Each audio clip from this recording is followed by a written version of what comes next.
ഇത് നമ്മുടെ സിന്ദൂരത്തിൻ്റെ ഒരു സെക്ഷനാണ് കേട്ടോ. ഈ സിന്ദൂരം നോക്ക് എത്ര മാങ്ങ, മാഷാ അല്ലാ. പുതിയ ഫ്ലവറുകളുണ്ട് ജി, പുതിയ ഫ്ലവറുകൾ. ഓക്കെ, ഇത് സിന്ദൂരനാണ്.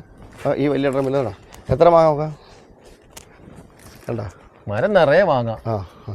ഇതിൽ നിന്ന് ഇപ്പോൾ നമുക്ക് 2-3 ദിവസം മുമ്പ് നിർത്തുകയാണ്. ഞാൻ ഇത് പഴുത്ത മാങ്ങയാണ്, ഇത് പഴുത്തിക്കൊണ്ടോ. അതല്ല ഇത് നോക്കാം, ഇതിൽ നമ്മൾ കാണേണ്ട ഇതും ആ മാങ്ങ ആ മഴയുള്ള സമയത്ത് നമ്മൾ മിയാസാക്കി ഉണ്ടായെന്ന് പറഞ്ഞില്ലേ, ആ സമയത്ത് പൂത്ത് ഉണ്ടായ മാങ്ങയാണിത്. അത് കഴിഞ്ഞിട്ടുണ്ടായ സ്റ്റെപ്പാണ് ഇപ്പോൾ അത് ഉണ്ടായിട്ടുള്ളത്. ചെറുതൊക്കെ കാഴ്ചയുണ്ട്. ആ സിന്ദൂരം മാവിൻ്റെ ഒരുപാട് വെറൈറ്റികൾ ഇവിടെ, ഒരുപാട് സെലക്ഷൻ ഉണ്ട് ഇവിടെ. ഏകദേശം എത്ര രൂപ വരുമ്പോൾ കാഴ്ച മാവും തൈകളൊക്കെ? കാഴ്ച മാവൊക്കെ നമ്മളെന്താ വില പറയാത്തത്, ഇത് കുറേ ആളുകളെ ബുദ്ധിമുട്ടാക്കണ്ടെന്ന് വിചാരിച്ചിട്ടാണ്. അത് നമുക്ക് മാക്സിമം ചെയ്ത് കൊടുക്കുക. ഇതൊക്കെ നീലമാവാണ് ഈ പൂത്ത് നിൽക്കുന്നത്. ഇതിൽ നീലമാവ് കണ്ടമാനുണ്ട്. ഇത് നമ്മളങ്ങനെ നാടൻ മാവിൻ്റെ ഒരു സെക്ഷനിലാണ് ഇപ്പോൾ നമ്മളുള്ളത്. ഓക്കെ, അത് സിന്ദൂരം മാവ്, നീലം മാവ്, പിന്നെ ഇതും നീലനാണ്, അല്ലതും സിന്ദൂരനാട്ടോ. ഈ പൂത്ത് നിൽക്കുന്നത് കവറിലാണ്.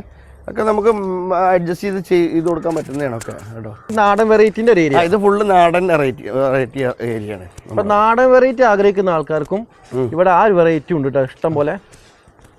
അത് ഫ്ലവർ സിന്ദൂരൻ, അൽഫോൻസ, നീലൻ, മല്ലിക, പിന്നെ ഇമാം പസന്ത്, നാസി പസന്ത്, അതുപോലുള്ള അങ്ങനെയുള്ള എല്ലാ വെറൈറ്റികളും നമുക്ക് അവൈലബിൾ ആണ്. മീൻ ഇത് സിന്ദൂരമാവനെ തോന്നുന്നുണ്ട്. ഈ പൂത്ത് നിൽക്കുന്ന ഈ ഡമ്മിൽ